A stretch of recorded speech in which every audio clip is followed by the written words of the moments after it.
Hello, I'm going to show you how to make Panko crusted chicken thigh with some cucumber on the side. I guess like a quick version of like a pickled cucumber.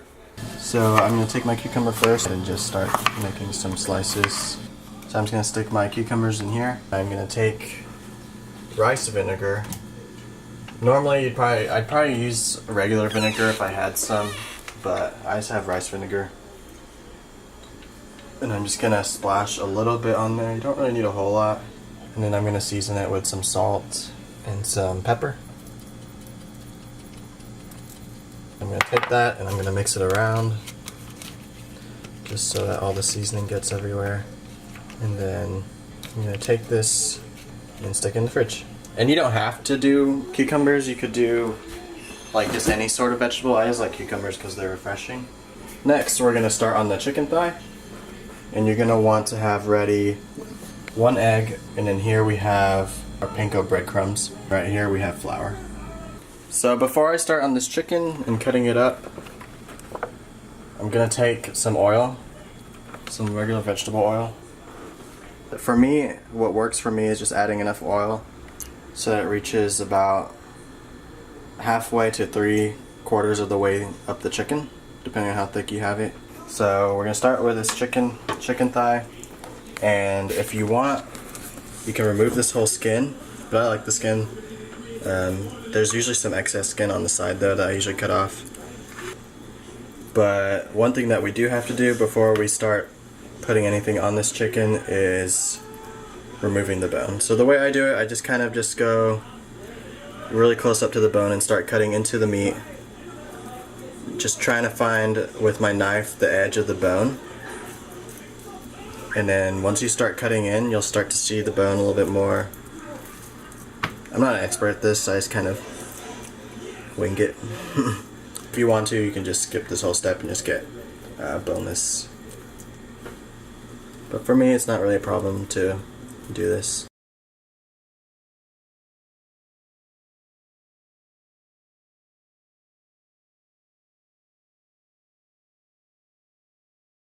And I don't like to waste food. I'm going to go ahead and fry this off too with the batter.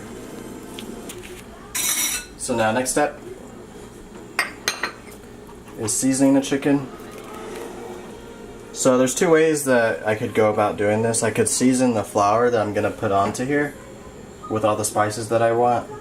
But since I'm just doing 1 serving of chicken for myself, I'm just going to go ahead and just season the chicken itself. So I'm going to put some salt on it.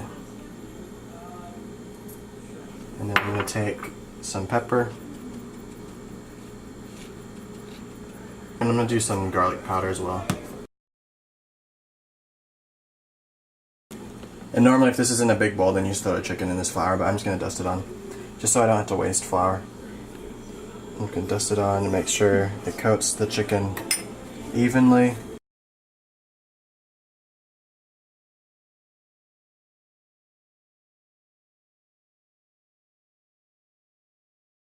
You're going to take this chicken and you're going to dump it into the egg.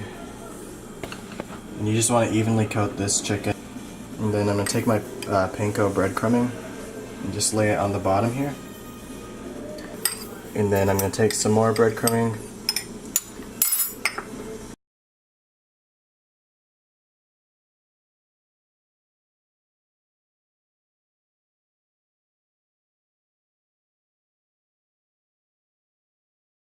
So if you want to, you could do more than just garlic powder, salt, and pepper. You could add like onion powder, paprika, I guess. Just any kind of spices that you think might taste good with this. Put the oil in the pan. I've already preheated it.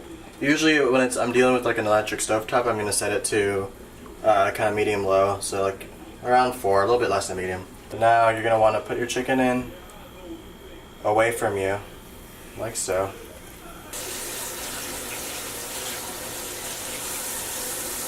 Okay, so the next part of this is I'm going to talk about the rice because I already have some rice made. Usually before I start this process of cooking the chicken, I'll usually have rice ready.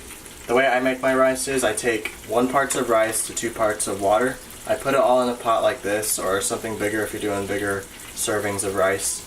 And what I'm going to do is get all that mixture and raise the heat to around 7 would be on an electric stove. So medium-high heat, just to get that mixture boiling.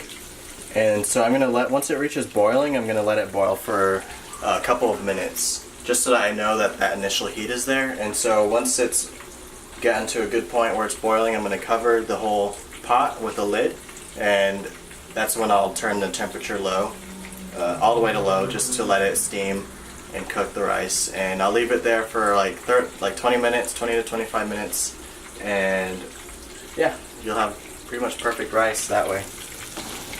If you really want to know how to make it, I'll probably be making it again. There you go. Okay, so while the chicken's cooking, I'm going to go ahead and take this green onion just to use as garnish. This is completely optional. I just like green onions, so I'm going to go ahead and put this on top. So I just use this simple pre-made teriyaki sauce from, I think I got it from Target. But you could look for a recipe if you want to make your own teriyaki sauce, or if you want to just buy, if you have a favorite that you already have, you can go and use that. So what I do is I take it and I pour it into like a small saucepan like this. Just since I'm doing one serving, like I said, I'm just going to do a little bit. And I'm going to take this sauce and I'm just going to heat it up and pretty much boil the water out. Not all of it, but just so it'll make it much thicker. So if you want to be super extra, if you have a little bowl like this or similar, or you have some sort of scooper, then I just take the rice that I have. And you're going to take this rice and just flip it onto the bowl. And you have like a nice little mound of rice. This is around the color that I want for the chicken. So now you're going to want to stick this chicken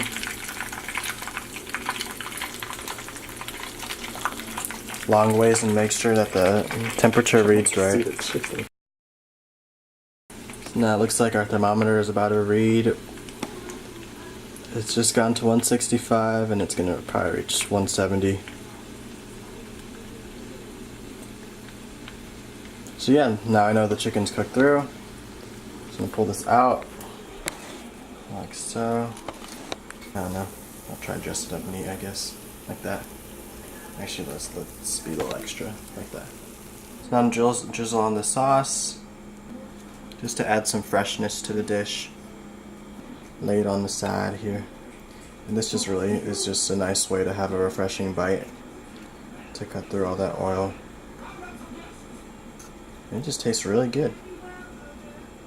And you know. So now we got some delicious chicken. It didn't take very long. I'd say it took like 20, maybe at most 30 minutes to make, but you get a really delicious dish, and it's really easy and it's good. So yeah, so thanks for watching.